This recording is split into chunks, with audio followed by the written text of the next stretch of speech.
TC की बैठक में कौन अपने बेटे के लिए टिकट मांग रहा था और राहुल गांधी ने उल्टा उसे जवाब दे दिया, मना कर दिया, धिक्कार दिया। आखिरकार पटना एयरपोर्ट पर कल की तारीख में कृष्णा अल्लावरू के साथ बदतमीजी करने की कोशिश करने वाले लोग कौन थे और क्या जो लोग आज की तारीख में कांग्रेस से अपनी नाराजगी जाहिर कर रहे हैं उन सब से राहुल गांधी पहले से ही नाराज हैं। आरजेडी और कांग्रेस के बीच क्या चल रहा है, कौन सी खिचड़ी पक रही है और आखिरकार कांग्रेस इस बार पहली बार अड़ क्यों गई, क्यों क्वालिटी ऑफ सीट्स मांगने लगी और इस बार आखिरकार कांग्रेस उसमें सफल क्यों नजर आ रही है। सबसे बड़ी बात तो ये कि कांग्रेस आरजेडी के सामने नहीं झुकी तो उसके पीछे कौन है जिसको इसका क्रेडिट जाना चाहिए।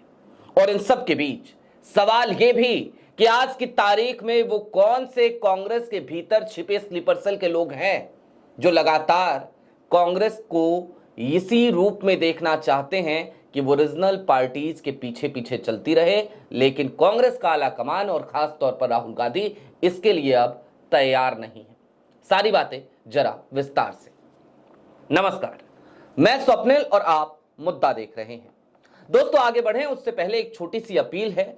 मुद्दा इन दिनों एक गंभीर आर्थिक संकट से जूझ रहा है। एक तरफ हमारे मेन बैंक अकाउंट्स फ्रीज चल रहे हैं तो दूसरी तरफ हमारे 2.5 साल पुराने यूट्यूब चैनल को हमसे छीना जा चुका है। लिहाजा डे टू डे ऑपरेशंस में मुद्दा को काफी आर्थिक दिक्कतों का सामना करना पड़ता है। आपसे गुजारिश है, यदि आप चाहें, यदि आप सक्षम हो तो छोटी छोटी मदद मुद्दा की जरूर कीजिएगा। इसके लिए आप स्क्रीन पर दिख रहे क्यूआर कोड या फिर के नीचे दिख रहे यूपीआई नंबर का इस्तेमाल कर सकते हैं। आगे बढ़ते हैं और सबसे पहले एक एक करके जरा कुछ कलई खोलने की कोशिश करते हैं। कल की तारीख में पटना एयरपोर्ट से आई वो तस्वीरें खूब वायरल हुई। कृष्णा अल्लावरू पटना पहुंचे और पहुंचते के साथ ही कृष्णा अल्लावरू और राजेश राम के खिलाफ नारे लगाने की कोशिश की गई। आलम यह कि दोनों के ऊपर आरोप लगाया गया कि उन्होंने टिकट बेच दिया है, लेकिन क्या कृष्णा अल्लावरू आज की तारीख तक कभी भी ऐसे किसी प्रकरण में संलिप्त पाए गए हैं? जवाब है नहीं। कृष्णा अल्लावरू हैं कौन? कर्नाटक से आने वाले एक ऐसे व्यक्ति जो राहुल गांधी के ना सिर्फ खास हैं, ना सिर्फ करीबी हैं, बल्कि भरोसेमंद भी हैं। राहुल गांधी ने बिहार की जिम्मेदारी जब कृष्णा अल्लावरू को सौंपी थी तो क्यों सौंपी थी? क्या इसलिए कि कृष्णा अल्लावरू बाकी प्रभारियों की तरह ही, कांग्रेस के बाकी स्लीपर सेल्स की तरह ही इसी काम में लगे रहें कि वो उन्हीं गठबंधन के दलों की सुने और अपने पार्टी को मजबूत ना करें? नहीं, कृष्णा अल्लावरू को जिम्मेदारी इसीलिए तो सौंपी गई थी कि कांग्रेस के रिवाइवल के लिए काम कीजिए, जरूरत आन पड़े तो 243 सीटों पर जो संगठन है उसके लिए काम कीजिए। और कृष्णा अल्लावरू ने अपने उस टास्क को बखूबी अंजाम दिया। कृष्णा अल्लावरू जब से बिहार पहुंचे तब से लेकर अब तक लगातार उन्होंने तमाम कार्यकर्ताओं, तमाम नेताओं को एक बात के लिए फटकार लगाई। आज ये बात आपको जान लेनी चाहिए। कृष्णा अल्लावरू जब भी पटना पहुंचते तमाम नेता उनसे मिलने, उनका स्वागत करने बुके लेकर वहां पहुंच जाते। सबको लगता कृष्णा अल्लावरू की नजर में रहेंगे, उनकी आवाभगत करेंगे तो हमें टिकट मिल जाएगा। कृष्णा अल्लावरू ने अब तक दर्जनों बार तमाम नेताओं को यह सब करने से मना किया। उन्होंने कहा कि मुझसे मिलने की जरूरत नहीं है, जाकर जनता से मिलिए। मुझे बुके देने की जरूरत नहीं है, जाकर जनता के आंसू पोंछिए।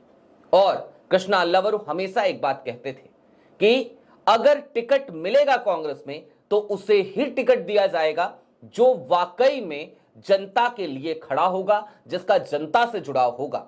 बड़े नेताओं को और गणेश परिक्रमा करने वाले लोगों को यहां हम टिकट नहीं देने वाले हैं। यह बात कृष्णा अल्लावरू ने शुरू से कह दी थी। उसके बाद भी बहुत सारे नेता ऐसे थे जो बिहार के कई बड़े नेताओं की गणेश परिक्रमा कर रहे थे, कुछ तो दिल्ली के नेताओं की भी करने में लगे थे। सबको लग रहा था कृष्णा अल्लावरू कुछ भी बोलते रहें, क्या फर्क पड़ता है, टिकट तो हम ले ही आएंगे क्योंकि हमारे पास फलाने जी का आशीर्वाद है। लेकिन ऐसा हुआ नहीं। एक तरफ तो ये कांग्रेस के भीतर टिकट कैसे दिया जाए इसकी रणनीति थी, तो दूसरी तरफ कृष्णा अल्लावरू एक और रणनीति पर काम कर रहे थे कि उनका यानी कि कांग्रेस का अपना एक वजूद बने। प्रदेश अध्यक्ष को भी बदल दिया गया।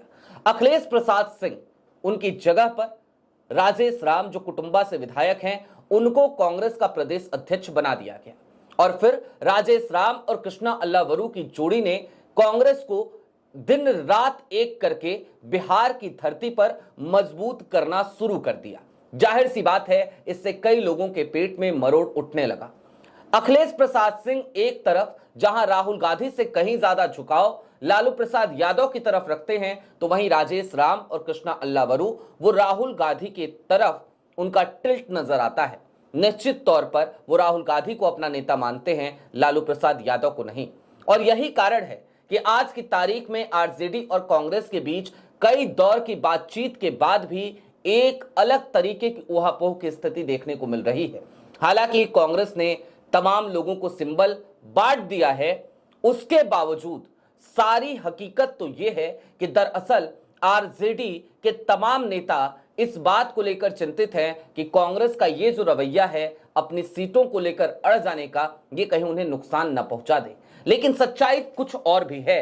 यदि हम ट्रैक रिकॉर्ड देखें तो कांग्रेस के खराब स्ट्राइक रेट की बात हमेशा कर दी जाती है। तमाम रीजनल पार्टीज यही तो कहती हैं कांग्रेस का स्ट्राइक रेट अच्छा नहीं है तो उसे इतनी ज्यादा सीटें क्यों दी जाए। लेकिन सच्चाई इससे एक और कदम आगे बढ़कर समझने की जरूरत है। कांग्रेस का खराब स्ट्राइक रेट दरअसल अब तक अधिकतर जगहों पर इस वजह से भी रहा कि गठबंधन के सहयोगियों ने उसे क्वालिटी ऑफ सीट्स नहीं दी और कांग्रेस के उन तमाम नेताओं ने जो प्रदेश स्तर के नेता थे उन्होंने इसके लिए कोई दबाव भी नहीं बनाया।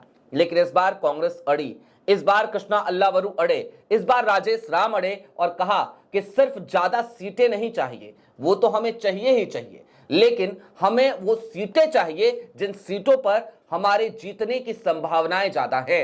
यानी कि कुल मिलाकर हमें वो तमाम सीटें चाहिए जहां पर हमारा स्ट्राइक रेट अच्छा हो सके और आप हमारे ऊपर बाद में ये ठीकरा ना फोड़ें कि हमारा स्ट्राइक रेट खराब है। यदि आप हमें खराब सीटें ही सारी दे देंगे तो फिर हमारा स्ट्राइक रेट अच्छा कैसे हो पाएगा। जाहिर सी बात है यही एक तर्क था जो कृष्णा अल्लावरू के पास था, यही एक तर्क था जो राजेश राम के पास था और इन्हीं तर्कों से राहुल गांधी भी सहमत थे। लिहाजा राहुल गांधी ने पूरी जिम्मेदारी इन दो नेताओं के हाथों में दे दी और उसी का परिणाम आज देखने को मिल रहा है। अब दूसरी तरफ पटना एयरपोर्ट पर जो हुआ वो समझने की कोशिश करते हैं और उसके साथ ही साथ आपको यह भी बताएंगे कि सीईसी की बैठक में आखिरकार किस नेता ने अपने बेटे के लिए टिकट मांगा तो उसे ये टिकट की डिमांड करना भारी पड़ गया। लेकिन सबसे पहले पटना एयरपोर्ट वाली घटना पर आ जाइए। कल की तारीख में पटना एयरपोर्ट पर जो कुछ भी हुआ उसके साथ ही साथ आपको एक बयान और याद रखना चाहिए और एक ट्वीट भी आया था उस वक्त पे।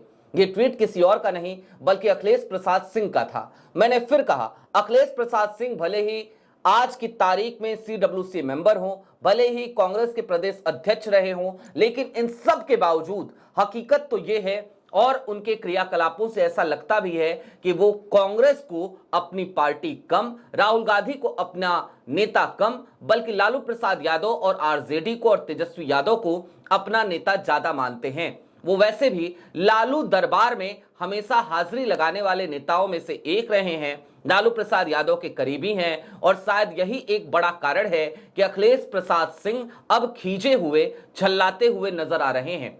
कल की तारीख में तो उन्होंने यहां तक कह दिया कांग्रेस को कम करके क्यों आका जा रहा है ये आप प्रदेश प्रभारी से पूछिए या आप राजेश राम जी से पूछिए। लेकिन अखिलेश प्रसाद सिंह शायद इस बात का जवाब देना भूल गए कि राजेश राम तो अभी अभी बिहार के कांग्रेस के अध्यक्ष बने हैं, उससे पहले तो आप बिहार अध्यक्ष थे और उस वक्त पे आपने आखिरकार कांग्रेस को हमेशा आरजेडी से कमतर करके क्यों आका। ये आपका ही आकलन था जिसकी वजह से आज की तारीख में इस तरीके के विरोधाभास देखने को मिल रहे हैं। खैर, कहीं ना कहीं अब लोग दबी जबान में ये कहने लगे हैं कि कल जो पटना एयरपोर्ट पर हुआ, कृष्णा अल्लावरू के साथ जिस तरीके की बदतमीजी करने की कोशिश की गई, हालांकि वो हो ना सकी। वो तमाम लोग, वो स्लीपर सेल, वो गद्दार अपने मंसूबे में कामयाब ना हो सके और फिर एक नया आरोप, मनगढ़ंत आरोप गढ़ दिया गया कि कृष्णा अल्लावरू और राजेश राम ने मिलकर टिकट बेच दिया है। सच्चाई तो इससे बिल्कुल इतर है कि ये सब कुछ एक तरीके का प्रोपेगेंडा, एक तरीके का एजेंडा था। खिसियाई बिल्ली खंभा नोचे वाली कहावत को चरितार्थ करने की कल पटना एयरपोर्ट पर कोशिश की गई थी, क्योंकि जब किसी को नाराजगी होगी इस बात पर कि भाई हमारे लोगों को टिकट नहीं मिल रहा है, हमारी नहीं चल रही है, तो जाहिर सी बात है इस तरीके के हंगामे देखने को तो मिलेंगे ही। वही कल की तारीख में देखने को मिला भी। लेकिन कृष्णा अल्लावरू और राजेश राम अपने उसी मिशन पर थे कि भैया देखो, चाहे जो कुछ भी हो जाए, हम इस बार कांग्रेस का स्ट्राइक रेट गिरने नहीं देंगे और इसलिए टिकट उन्हीं को देंगे जो जिताऊ उम्मीदवार हों। कांग्रेस अपनी लिस्ट पर उसी एक्शन में नजर भी आ रही है, उसी तरीके से आमादा भी है। अब थोड़ी देर के लिए और रुकिए, आपको सीसी की घटना का एक दिलचस्प किस्सा और सुना देता हूं। सीसी की बैठक चल रही थी, राहुल गांधी उस बैठक में मौजूद थे।